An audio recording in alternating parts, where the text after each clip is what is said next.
अजी तो जी समझा के काम होने दो।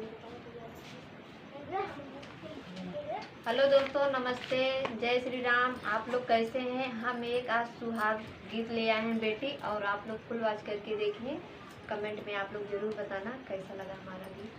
लाली लाली ओठवा से चुअला ललैया हो कि बन्नी रोवैना, सुनी के आपनी विदैया हो कि बन्नी रोवैना, सुनी के आपनी विदैया हो कि बन्नी रोवैना। लागा हारी बातिया जी बोलू मोरी सासु हो कि माया तड़पैना, जैसे बानी के कोयलिया हो कि माया तड़पैना, जैसे बानी के कोयलिया हो कि माया तड़पैना।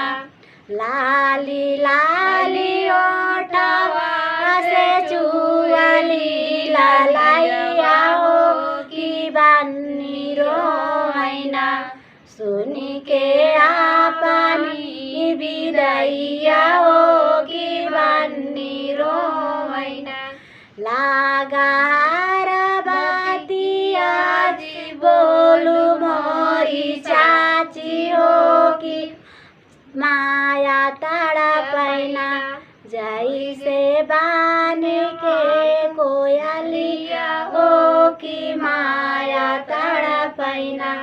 लाली लाली ओठवा से चुअली ललैया हो कि बन्नी रोवैना, सुनी के आपनी विदैया हो कि बन्नी रोवैना। लागारी बातिया जी बोलू मोरी जेठानी हो कि भाभी तड़पैना, जैसे बानी के कोयलिया हो कि भाभी तड़पैना, जैसे बानी के कोयलिया हो कि भाभी तड़पैना।